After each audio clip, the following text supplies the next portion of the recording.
നമസ്കാരം. ഓർഗാനിക് കേരളത്തിൻ്റെ പുതിയ വീഡിയോയിലേക്ക് എല്ലാവർക്കും സ്വാഗതം. നമ്മൾ ഇന്ന് പരിചയപ്പെടാൻ പോകുന്നത് വളരെ പ്രത്യേകതയുള്ള ഒരു വൃക്ഷത്തെക്കുറിച്ചാണ്. അതുമാത്രമല്ല, ഒരു വിശിഷ്ട വ്യക്തിയെക്കുറിച്ചിട്ടുമാണ്. നമ്മളിന്ന് പരിചയപ്പെടുന്നത് ദൈവത്തിൻ്റെ സ്വന്തം മരം എന്നറിയപ്പെടുന്ന ഊദിനെ കുറിച്ചിട്ടാണ്. ഊദ് മരത്തെ ലോകത്തൊട്ടാകെ പ്രചരിപ്പിക്കുകയും അല്ലെങ്കിൽ ഊദിൻ്റെ പ്രാധാന്യം ലോകത്തൊട്ടാകെ അറിയിക്കുകയും അതുമാത്രമല്ല ആ മരങ്ങളെ സംരക്ഷിക്കുകയും ചെയ്യുന്ന വ്യക്തിയാണ് ഡോക്ടർ ഷംസുദ്ദീൻ.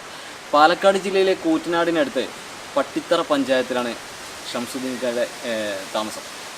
അദ്ദേഹത്തിൻ്റെ പറമ്പിൽ അല്ലെങ്കിൽ അദ്ദേഹത്തിൻ്റെ പുരയോട് ചേർന്നിട്ടുള്ള സ്ഥലത്ത് കംപ്ലീറ്റ് ആയിട്ടും ഈ ഊദ് മരങ്ങൾ വെച്ച് പിടിപ്പിച്ചിട്ടുണ്ട്.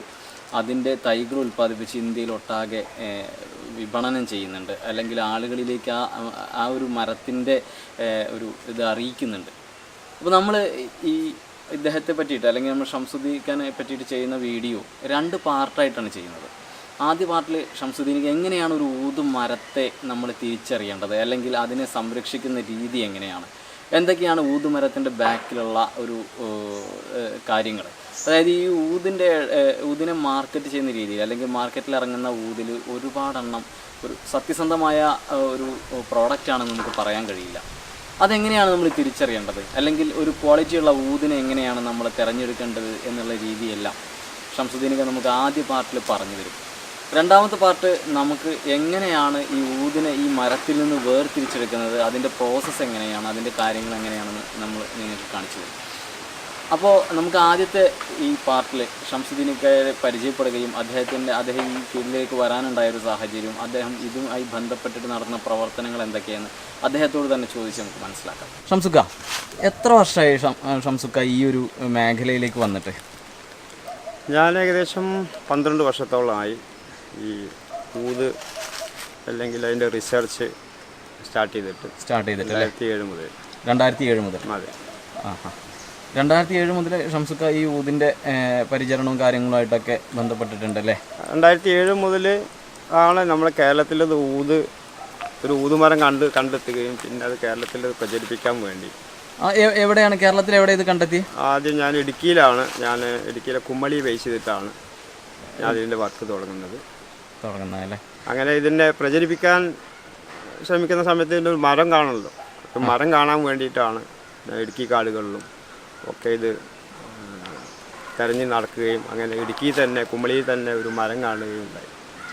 അങ്ങനെയാണ് ഇത് കേരളത്തിൽ ഇത് വളരെ നല്ല രീതിയിൽ വളരുന്നുണ്ട് എന്നുള്ള ഒരു വിവരം നമുക്ക് കിട്ടുന്നതും അത് കർഷകരിലോട്ട് ഇത് ഇഷ്ടപ്പെടുന്ന ആളുകളിലോട്ട് എത്തിക്കുക എന്നുള്ളതും വെച്ചാണ് അക്വൈന്റ് കേരള എന്ന ഒരു സ്ഥാപനം കുമ്മളി ബേസ് ചെയ്തിട്ട് ഞാൻ തുടങ്ങുന്നത്. ഷംസുക്ക ആദ്യം അവിടെ ബേസ് ചെയ്തിട്ടാണ് തുടങ്ങിയത് അല്ലേ? അതെ. ഷംസുക്ക ശരിക്കും ഈ ഇത് പറയുന്ന ഊദ് മരങ്ങൾ ശരിക്കും ഏത് നാട്ടുകാരാണ് ശരിക്കും? നമ്മുടെ ഇന്ത്യയിൽ സാധാരണ കാണപ്പെടുന്ന ഒരു മരമല്ലല്ലോ ഇത്. അതെ, അങ്ങനെയല്ല. ഇന്ത്യയിൽ തന്നെയാണ് ഇതിൻ്റെ ജന്മദേശം. ആസാം, നോർത്ത് ഈസ്റ്റാണ്. ആണോ? ഊദ് എന്ന് പറയുന്ന പലർക്കും ആ പേര് അത്തറിൻ്റെ പേര് മാത്രമേ അറിയുള്ളൂ. പക്ഷെ അതൊരു വൃക്ഷത്തിൽ നിന്നാണ്, മരത്തിൽ നിന്ന് എടുക്കുന്നതാണെന്നുള്ള പലർക്കും അറിയില്ല. പക്ഷെ ആസാം ബേസ് ചെയ്തിട്ട്, ആസാം എന്ന് വെച്ചാൽ നോർത്ത് ഈസ്റ്റ് ഇതിലാണ് ഊദിൻ്റെ ജന്മദേശമായിട്ട് അറിയപ്പെടുന്നത് അല്ലേ? ശരിക്കും നമ്മുടെ ഇന്ത്യയിൽ തന്നെയാണ് ഇതിൻ്റെ ഒരു ഇതുള്ളത് അല്ലേ? അത് ശരിക്കും അറബ് രാജ്യങ്ങളിലൊക്കെ ഇത് ഒരുപാട് പരന്നിട്ടില്ലേ ശരിക്കും? അറബ് രാജ്യങ്ങൾ അതിൻ്റെ പ്രൊഡക്റ്റാണ്. ഒരു അറബ് രാജ്യത്തും പിന്നെ ഊദ് മരങ്ങളോ കാര്യം. അപ്പോൾ ഞാൻ തന്നെയാണ് 2 വർഷം മുന്നേ അറബ് രാജ്യത്ത് ഇത് ഇൻട്രൊഡ്യൂസ് ചെയ്തത്. ഖത്തറിലും ദുബായിലും ഒക്കെ മരങ്ങൾ വെച്ച് പിടിപ്പിക്കണം എന്നുള്ള ഒരു പദ്ധതി കൊണ്ടുവന്നത് ഞാൻ തന്നെയാണ് അറബ് രാജ്യത്ത്. കാരണം അറബ് ഇതിൻ്റെ ഉപഭോക്താക്കളാണ്, ഇതിൻ്റെ പ്രൊഡക്റ്റിൻ്റെ ഉപഭോക്താക്കളാണ്.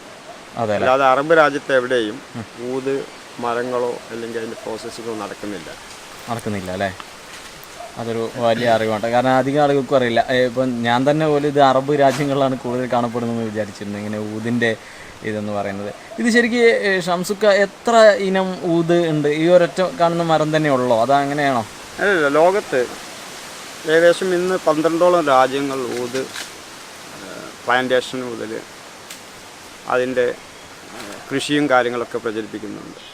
ലോകം മൊത്തം ഏകദേശം 22 സ്പീഷീസ് 22 തരം, അതായത് 22 സ്പീഷീസുകളുണ്ട് നമ്മുടെ ഇന്ത്യയിൽ മാത്രം 2 സ്പീഷീസ് ഉണ്ട് ഊതിൻ്റെ മരത്തിൻ്റെ. അക്വിലേറിയ ക്രസന ആൻഡ് അക്വിലേറിയ മലാക്കൻസിസ് എന്ന് പറയുന്ന സ്പീഷീസ്. അതും ലോകോത്തര ഏറ്റവും നല്ല ക്വാളിറ്റി ഉള്ള ആ സ്പീഷീസിനാണ്. അത് നമ്മുടെ ഇന്ത്യയിൽ നിന്ന് ഉൽപ്പാദിപ്പിക്കുന്നതാണ്. ഓ അത് ശരി. മറ്റുള്ള രാജ്യങ്ങളിലേക്കാളും ഇത്തിരി ക്വാളിറ്റി ഉള്ളത് നമ്മുടെ ഇവിടെ കാണാം. എല്ലാ രാജ്യത്തും മിക്ക രാജ്യങ്ങളിലും ഉണ്ട്. പക്ഷേ ഇന്ത്യൻ ഊതിൻ്റെ ക്വാളിറ്റി അത് ലോക മാർക്കറ്റിൽ തന്നെ പേരെടുത്താണ്. ആസാം ഊദ് എന്ന് പറയുന്നത് ഇന്ത്യൻ ഊദ് എന്ന് തന്നെയാണ് പറയാം. കാരണം ഇത് ആസാമിലാണ് ഏറ്റവും കൂടുതൽ ഉണ്ടായിട്ടുള്ളത് കൊണ്ട് ആസാം ഊദ് എന്ന പേരിൽ തന്നെയാണ് അത് അറിയപ്പെട്ടിരുന്നത്. ഈ ഊദ് മറേ ഇപ്പോൾ ഷംസുഖാൻ്റെ അടുത്ത് നമ്മുടെ ഇന്ത്യയിൽ കാണുന്ന 2 സ്പീഷീസ് ഉണ്ടോ ഇവിടെ? എങ്ങനെ ഇന്ത്യയിലുള്ള 11 സ്പീഷീസ് ഉണ്ട് എൻ്റെ കയ്യിൽ. അതൊരു പക്ഷേ ഇന്ത്യയിൽ വേറെ ആരുടെ കയ്യിലും ഉണ്ടാകുകയില്ല. ഇന്ത്യയിൽ 11 സ്പീഷീസ് ഉണ്ടോ? അല്ല, ലോകത്തുള്ള 22 സ്പീഷീസ് 11 സ്പീഷീസ് ഞാൻ എൻ്റെ ഈ പറമ്പിൽ വെച്ചിട്ടുണ്ട്. അതിനെ ഉൽപ്പാദിപ്പിക്കുന്നുണ്ട്. അതിൻ്റെ ഗ്രോത്ത് എല്ലാം നല്ല രീതിയിൽ വരികയാണെങ്കിൽ അത് ഇവിടെ പ്രചരിപ്പിക്കാം എന്നുള്ളതാണ് എൻ്റെ ഉദ്ദേശം. ഊദ് ശരിക്കും എന്താണ്? ഈ മരത്തിൻ്റെ കാതലാണോ അതോ കറ? അവിടെയാണ് നമ്മുടെ ആളുകൾക്ക് ഇന്നും അറിയാത്ത പല കാര്യങ്ങളും. ഊദ് എന്ന് പറഞ്ഞാൽ സാധാരണ ഈ മരത്തിൻ്റെ അകത്ത് ഉണ്ടാവുന്ന ഒരു കാതലിനെയാണ്. അതെ, അതൊരു പ്രത്യേക പ്രതിഭാസത്തിലൂടെയാണ് ആ കാതൽ ആ മരത്തിൽ രൂപപ്പെടുന്നത്. എന്ന് വെച്ചാൽ അത് പ്രകൃത്യ നാച്ചുറലായിട്ട് ഉണ്ടാവണമെങ്കിൽ ഒരുപാട് വർഷങ്ങൾ എടുക്കുമെന്നുള്ളതാണ് ഇത് കൃഷി ചെയ്യുന്ന ആളുകൾക്ക് അനുഭവപ്പെടുന്ന ഒരു പ്രത്യേക ഒരു കാര്യം. കാരണം വെച്ച് കഴിഞ്ഞാൽ ഇന്ന് 3 വർഷം കൊണ്ട് 4 വർഷം കൊണ്ട് കായ്ക്കുന്ന ഏത് മരങ്ങളുണ്ടെങ്കിലും വൻതോതിൽ അത് വിറ്റഴിക്കപ്പെടുന്നുണ്ട്. ആളുകൾക്ക് കാത്തിരിക്കാൻ വയ്യ. മുന്നേയൊക്കെ നമ്മുടെ പിതാക്കന്മാർ നമുക്ക് വേണ്ടി മക്കൾക്ക് വേണ്ടിയിട്ടാണ് മരം നടുന്നതെങ്കിൽ ഇന്ന് നടുന്നവർ അവർക്ക് വേണ്ടി തന്നെ അതിൻ്റെ ഉൽപ്പാദനം കിട്ടണം എന്നുള്ള ഒരു ചിന്താഗതിയാണ്. അത് ഈ ഊതുമരത്തെ സംബന്ധിച്ചിടത്തോളം നാച്ചുറലായിട്ട് 10-25 വർഷം കാത്തു നിൽക്കുക അല്ലെങ്കിൽ 50 വർഷം കാത്തു നിൽക്കുക എന്നൊക്കെ അതൊന്നും ഒരിക്കലും പ്രായോഗികമല്ല. അങ്ങനെയാണ് ഇതിന് ആർട്ടിഫിഷ്യൽ ഒരു ടെക്നോളജി, ഇനാക്കുലേഷൻ എന്ന് പറയുന്ന ഒരു ടെക്നോളജി ഓസ്ട്രേലിയ ബേസ് ചെയ്തിട്ട് 2002 രൂപപ്പെടുന്നു. അത് വളരെ കോസ്റ്റ്ലി ആയിരുന്നു. പിന്നീട് ആർട്ടിഫിഷ്യലായി അതിനെ ഒരു ഫംഗസിനെ നമ്മളതിൽ മരത്തിൽ ഡ്രോപ്പ് ചെയ്ത് കഴിഞ്ഞാൽ എത്രയും പെട്ടെന്ന് 1-2 വർഷം കൊണ്ട് ആ മരം മെച്ചൂർഡാവുകയും അതിൽ നിന്ന് ഊത് ഉൽപ്പാദിക്കപ്പെടുകയും ചെയ്യുന്നുണ്ട്. ആ ഒരു ടെക്നോളജി 2002 വന്നെങ്കിലും കൂടി അത് കർഷകരുടെ ഇടയിൽ എത്താൻ ഒരുപാട് കാലങ്ങൾ പിന്നീട് എടുത്തു. കാരണം അത് വളരെ എക്സ്പെൻസീവായിരുന്നു.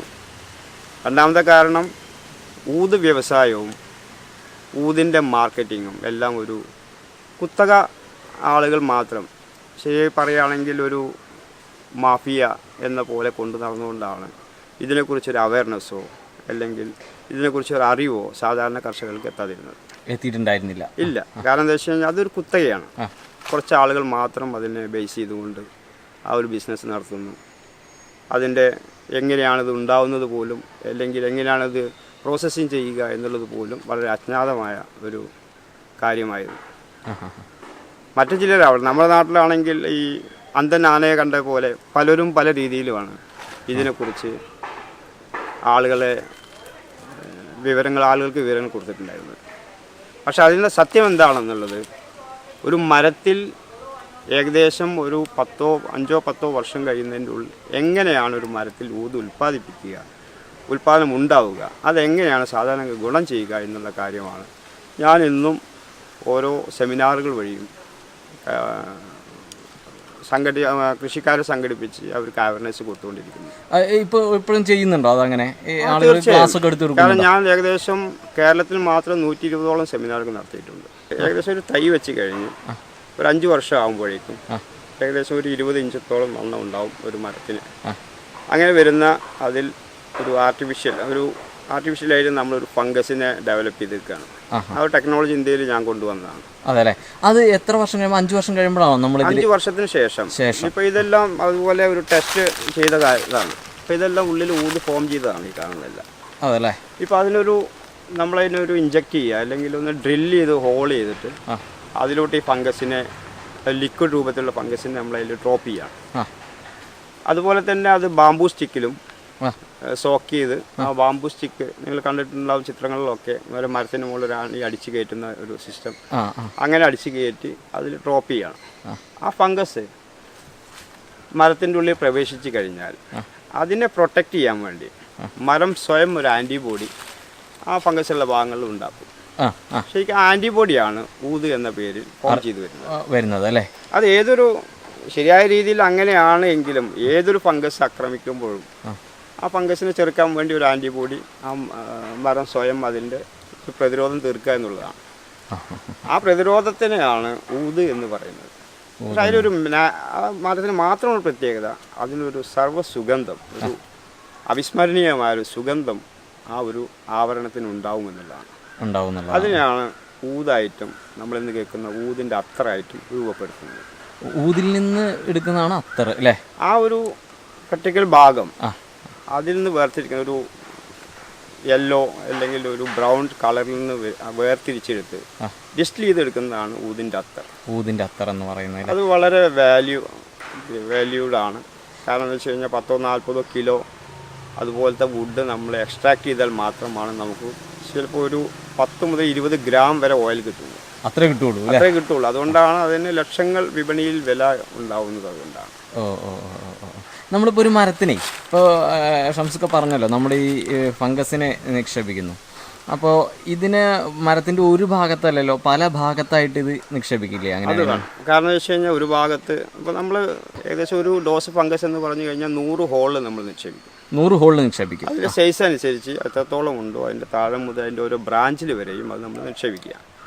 അപ്പോൾ അവർ അത്രയും ഭാഗങ്ങളിലുള്ള ഫംഗസിൻ്റെ പ്രവർത്തനം വളരെ ഷോർട്ട് ടൈമിൽ അത് ഉൽപ്പാദിപ്പിക്കുന്നു എന്നുള്ളതാണ്.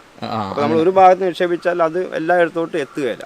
നമ്മളിപ്പോൾ ഇങ്ങനെ നിക്ഷേപിച്ച ഒരു മരം നമ്മൾ മുറിച്ച് കഴിഞ്ഞാൽ പിന്നെ നമ്മൾ പുതിയ മരം വെക്കണം അല്ലേ? അതോ ഇത് വേണ്ട, ഇതിൽ നിന്ന് തന്നെ റീഗ്രോ ഉണ്ടാവുന്നതുകൊണ്ട് ഒരു വൺ ടൈം പ്ലാന്റേഷൻ എന്നുള്ളത് ഒരു പ്രത്യേകം എടുത്തു പറയേണ്ട ഒരു കാര്യമാണ്. ഒരിക്കൽ പ്ലാന്റ് ചെയ്ത് കഴിഞ്ഞാൽ അതിൽ നിന്ന് കട്ട് ചെയ്താൽ വീണ്ടും അതിന് ഗ്രോ വന്ന് നാളെ അതിനെ വീണ്ടും ഒരു മരമായിട്ട് വളരാൻ അതേ ക്വാളിറ്റിയോടുള്ള സാധനം കിട്ടും ചെയ്യും അല്ലേ? ഷംസുക്ക, ഇന്ത്യയിലൊട്ടാകെ ഇതിന്റെ തൈകൾ കൊടുക്കുന്നുണ്ടോ? ഇതിന്റെ തൈകൾ ഇന്ത്യ ഒട്ടാകെ, ഇന്ത്യയിൽ എവിടെയാണെങ്കിലും ഞങ്ങളത് സപ്ലൈ ചെയ്യുന്നുണ്ട്. അത് ഇവിടെ കമ്പനിയിൽ രജിസ്റ്റർ ചെയ്ത ഫാർമേഴ്സിന് സോയിൽ ടു ഓയിൽ, അതാണ് ഞങ്ങളുടെ ഒരു വേർഡ്. സോയിൽ മണ്ണ് ടെസ്റ്റ് മുതൽ soil to oil and marketing വരെയുള്ള എല്ലാ കാര്യങ്ങളും ഫാർമേഴ്സിനെ പഠിപ്പിച്ചു കൊടുക്കുക. എന്നിട്ട് അവരെ ഇതിൽ സ്വയം ഇതിൽ ഇറങ്ങി മറ്റൊരു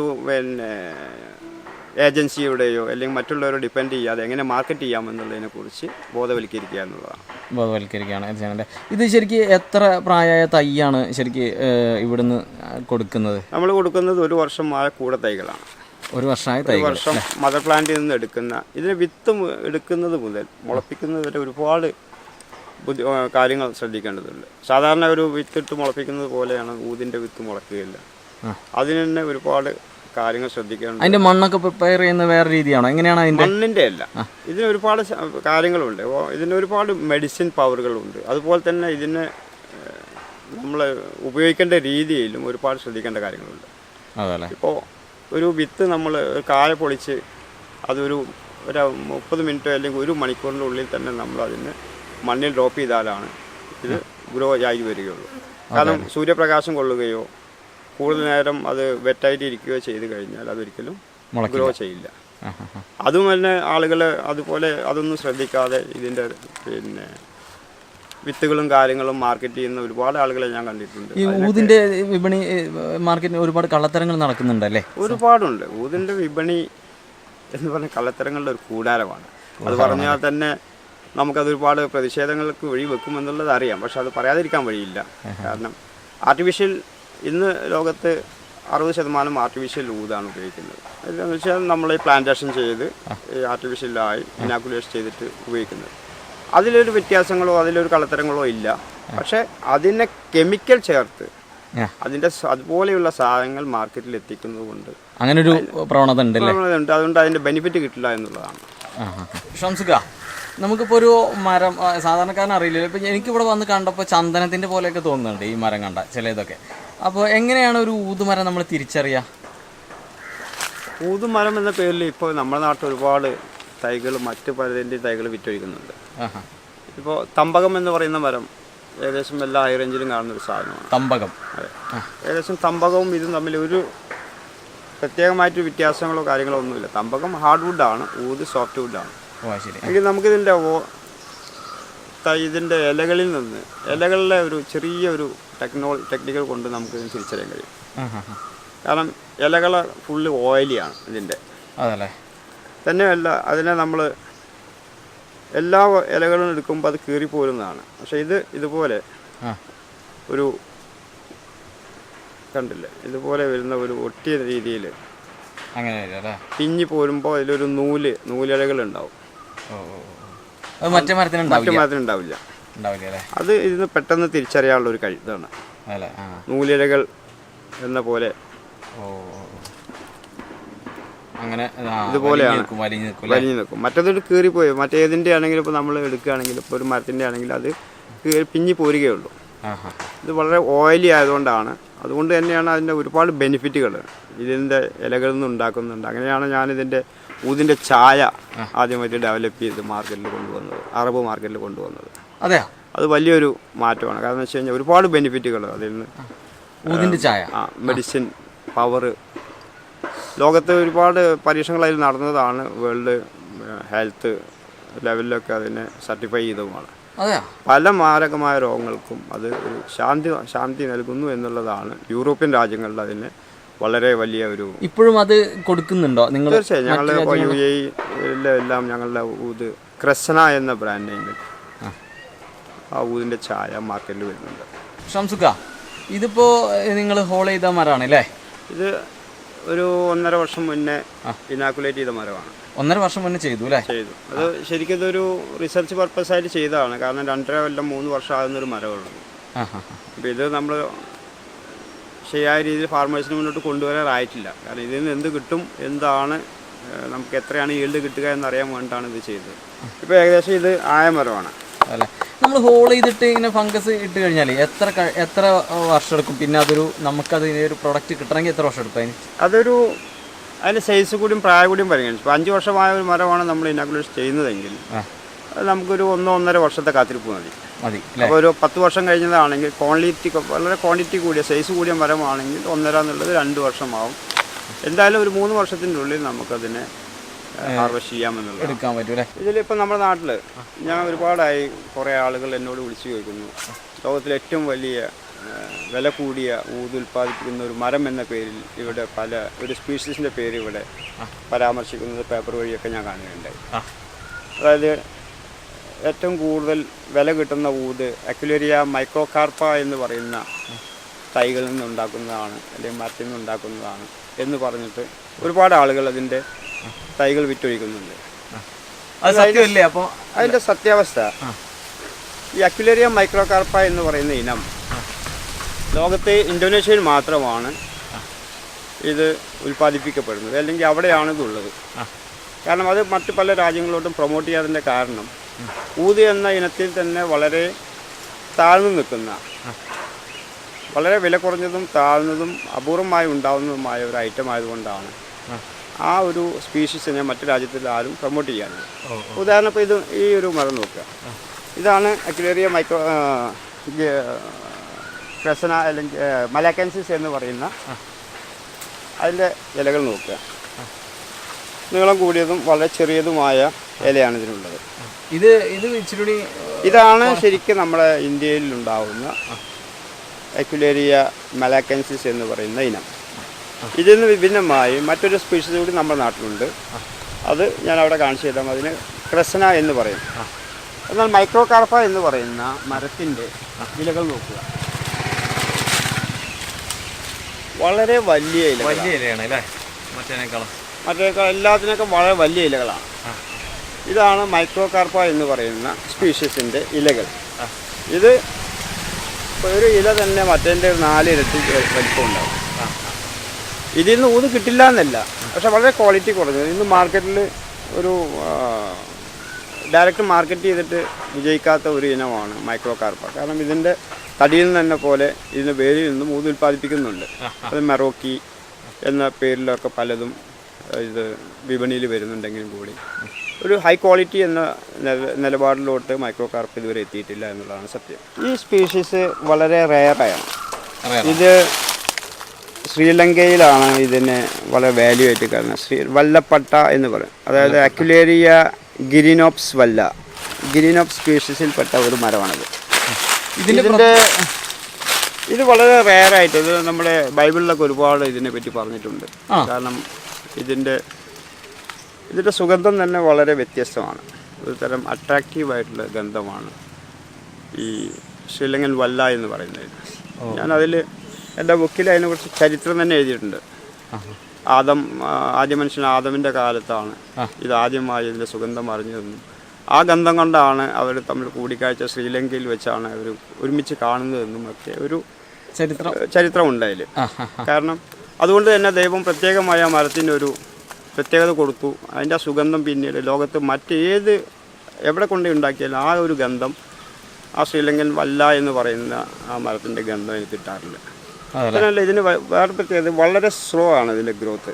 അപ്പോൾ മറ്റുള്ള മരങ്ങൾ 2 വർഷം കൊണ്ട്, ഇപ്പോൾ നിങ്ങൾ കണ്ടതൊക്കെ 2 വർഷം കൊണ്ടാണെങ്കിൽ ഇതിൻ്റെ 2 വർഷത്തെ വളർച്ചയാണ് ഈ കാണുന്നത്. വളരെ സ്ലോ ആണ് ഇതിൻ്റെ ഗ്രോത്ത് ഉണ്ടാകുന്നത്. ഉണ്ടായി കിട്ടിയ ക്വാളിറ്റി മാത്രമല്ല ഇതിൻ്റെ വാല്യൂ വളരെ വലുതാണ്. അപ്പോൾ അതിനുണ്ടാകുന്നതിനേക്കാൾ ഒരു 10 ഇരട്ടി വാല്യൂങ്കിലും ഇതിനുണ്ടാവും. കിലോ ഊതൊക്കെ കിട്ടുകയാണെങ്കിൽ, നാച്ചുറലായിട്ട് കിട്ടുകയാണെങ്കിൽ ഒക്കെ വളരെ ഹൈ വാല്യൂഡാണ്. ഇല്ല, ഞാനിതെല്ലാം എൻ്റെ ഈ 11 സ്പീഷീസ് ഞാനിവിടെ പരീക്ഷണ ഘട്ടത്തിലാണ്. ഏതൊക്കെയാണ് നല്ല ഗ്രോത്ത് കിട്ടുന്നത്, അത് നല്ല ഗ്രോത്ത് നമ്മുടെ മണ്ണിനോട് ഏതൊക്കെയാണ് യോജിക്കുന്നത്, നമ്മുടെ കാലാവസ്ഥയോട് ഏതൊക്കെയാണ് യോജിക്കുന്നത് എന്ന് അറിഞ്ഞതിന് ശേഷം മാത്രമേ ഞാൻ അതിനെ പ്രൊമോട്ട് ചെയ്യാറുള്ളൂ അല്ലേ. നമുക്ക് ഇൻ്റർക്രോപ്പ് ചെയ്യുന്ന ഒരു സിസ്റ്റമുണ്ട്. സാധാരണ ഇതൊരു ഓപ്പൺ സ്പേസിലോ അല്ലെങ്കിൽ സൂര്യപ്രകാശം മാത്രം കിട്ടുന്ന ഭാഗങ്ങളിലോ എന്നുള്ള കാര്യങ്ങളൊക്കെ നമുക്ക് അങ്ങനെ ഒരു പ്രശ്നത്തിനില്ല. കാരണം നമുക്ക് ഏത് വിളകളുടെ കൂടെ അല്ലെങ്കിൽ ഏത് മരങ്ങളുടെ കൂടെ ഏതിന്റെ കൂടെയും വളരെ സൗഹാർദ്ദമായിട്ട് നമുക്ക് ഇതിനെ വളർത്തിയെടുക്കാവുന്നതാണ്. കാനലൊരു പ്രശ്നമല്ല. കാരണം വെച്ച് കഴിഞ്ഞാൽ ഇതിനെ അതുപോലെ തന്നെ ഇത് പടർന്ന് പന്തിരിക്കുന്നതല്ലാത്തതുകൊണ്ട് തന്നെ ഇതിന് നമുക്ക് ചെറിയ രീതിയിൽ 7x7 ഗ്യാപ്പ് ഇട്ട് നമുക്ക് ചെയ്യാൻ കഴിയും. അപ്പോൾ ഇതിൽ തന്നെ 3x4 ഞാൻ അത് കൃഷി ചെയ്തിട്ടുണ്ട്. അപ്പോൾ അടക്കാമരം പോലെ തന്നെ ഇത് കയറി പോവും. ഇതിന് പ്രത്യേകമായി ഇത് പടർന്ന് പന്തലിക്കൊന്നും ഇല്ലാത്തത് കൊണ്ട് ഇതിന് ഏതിൻ്റെ കൂടെ നമുക്ക് ഇൻ്റർകോപ്പ് ചെയ്യാം. കൃഷി മിക്സ് ആയിട്ട് നമുക്ക് ചെയ്തു. അതിൽ പ്രത്യേകമായിട്ട് അതിന് ഒരു സൗകര്യങ്ങൾ ചെയ്ത് കൊടുക്കണ്ട. കാരണം ഇത് സ്ട്രൈറ്റ് ആയിട്ട് തന്നെ കയറി പോകുന്നതുകൊണ്ട് അത്തരം വിഷയങ്ങളൊന്നും, ഒരു വലിയ പടർന്ന് പന്തലിക്കുന്ന വിഷയങ്ങളൊന്നും ഇതിന് വരുന്നില്ല. ഒരു 6-7 വർഷമായ ഒരു മരത്തിൽ നിന്നേ നമുക്ക് എത്ര ഗ്രാം ഇത് കിട്ടും, ഊതിൻ്റെ ഇത് കിട്ടും? ഒരു 6-8 വർഷമാണ് ഒരു നോർമൽ പീരീഡായിട്ട് കാണുന്നത്. ആ ഒരു സമയത്തിനുള്ള ആർട്ടിഫിഷ്യലായിട്ട് നമുക്ക് ഒരു 3 മുതൽ 5 കിലോ വരെ നമുക്ക് ഇതിന് ഉണ്ടാക്കിയെടുക്കാമെന്നുള്ളത് നമുക്ക് തെളിയിക്കപ്പെട്ട കാര്യമാണ്.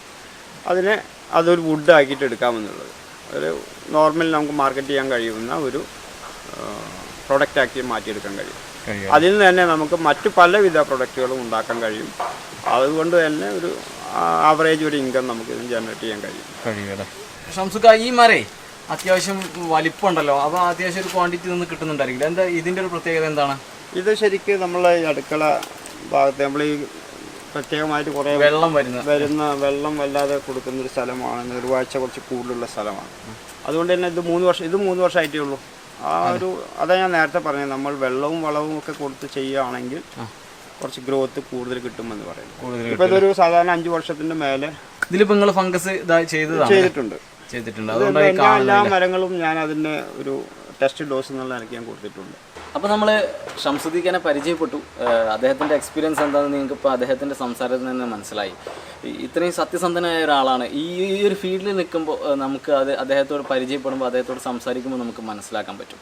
അപ്പോൾ നിങ്ങൾക്ക് മനസ്സിലായി എങ്ങനെയാണ് ഒരു ഊത് മരം തിരഞ്ഞെടുക്കേണ്ടത്, അല്ലെങ്കിൽ എങ്ങനെയാണ് അതിനെ നമ്മൾ തിരിച്ചറിയേണ്ടത്, അതിനെ പരിചരിക്കേണ്ടത്, അതിൻ്റെ തൈകളെ എങ്ങനെയാണ് നമ്മൾ സംരക്ഷിക്കേണ്ടത് എന്നുള്ളത്, അല്ലെങ്കിൽ ഈ മരം നമ്മൾ സംരക്ഷിച്ച് നിലനിർത്തേണ്ടതിൻ്റെ ആവശ്യകതയൊക്കെ നിങ്ങൾക്ക് മനസ്സിലായി. അപ്പോൾ നമ്മുടെ ഈ ആദ്യത്തെ വീഡിയോ നിങ്ങൾക്ക് ഇഷ്ടപ്പെട്ടെന്ന് വിചാരിക്കുന്നു. നമുക്കിനി 2ാമത്തെ വീഡിയോയിൽ കാണാം. 2ാമത്തെ വീഡിയോയിലാണ് അദ്ദേഹം അത് എങ്ങനെയാണ് ഈ മരങ്ങളിൽ നിന്ന് വേർതിരിച്ചെടുക്കുന്നത്, എങ്ങനെയാണ് അതിനെ നമ്മൾ ഒരു മാർക്കറ്റിലേക്ക് ഇറക്കുന്ന രീതികളൊക്കെ അദ്ദേഹം നമുക്ക് കാണിച്ചു തരുന്നത്. അപ്പോൾ നമ്മുടെ വീഡിയോ കണ്ടിട്ട് നിങ്ങളുടെ അഭിപ്രായങ്ങൾ പറയുക. ഞാൻ ഷംസുദ്ദീൻ്റെ നമ്പർ കൊടുക്കുന്നുണ്ട് നമ്മുടെ വീഡിയോയിൽ. അദ്ദേഹത്തെ നേരിട്ട് വിളിക്കുക, വന്ന് കാണുക. ചെയ്യാൻ പറ്റുന്നവരൊക്കെ ഇദ്ദേഹത്തെ നേരിട്ട് ബന്ധപ്പെട്ടിട്ട് ഈ തൈകൾ നിങ്ങളുടെ സ്ഥലങ്ങളിൽ വെച്ച് പിടിപ്പിക്കണം. അത് 2 കാര്യങ്ങളാണ് അതിലുള്ളത്. ഒന്ന്, നമ്മൾ ആ മരത്തെ അല്ലെങ്കിൽ നമ്മുടെ പ്രകൃതിയെ സംരക്ഷിക്കുക കൂടിയാണ് ചെയ്യുന്നത്. 2, നിങ്ങൾക്കൊരു വരുമാന മാർഗം കൂടിയാണ് ഊത് വളർത്തിയാൽ. അപ്പോൾ ഷംസുദ്ദീനെ ബന്ധപ്പെടണം, അദ്ദേഹവുമായിട്ട് ഇതിൻ്റെ കാര്യങ്ങൾ ഡിസ്കസ് ചെയ്യണം. കാരണം അത് ചെയ്തില്ലെങ്കിൽ നമുക്ക് വലിയൊരു നഷ്ടമാണ്. അപ്പോൾ എന്തായാലും നമുക്ക് രണ്ടാമത്തെ വീഡിയോയിൽ കാണാം. നമുക്ക് ഇതുവരെ തന്ന എല്ലാ സപ്പോർട്ടും തരിക, നമ്മുടെ വീഡിയോ ഷെയർ ചെയ്യുക, കമൻറ്റുകൾ ചോദിക്കുക, നമ്മുടെ വീഡിയോ എല്ലായിടത്തും എത്തട്ടെ. ഇദ്ദേഹത്തെ പോലുള്ള ആളുകളെ എല്ലാവരും അറിയാം. നമുക്കപ്പോൾ രണ്ടാമത്തെ വീഡിയോ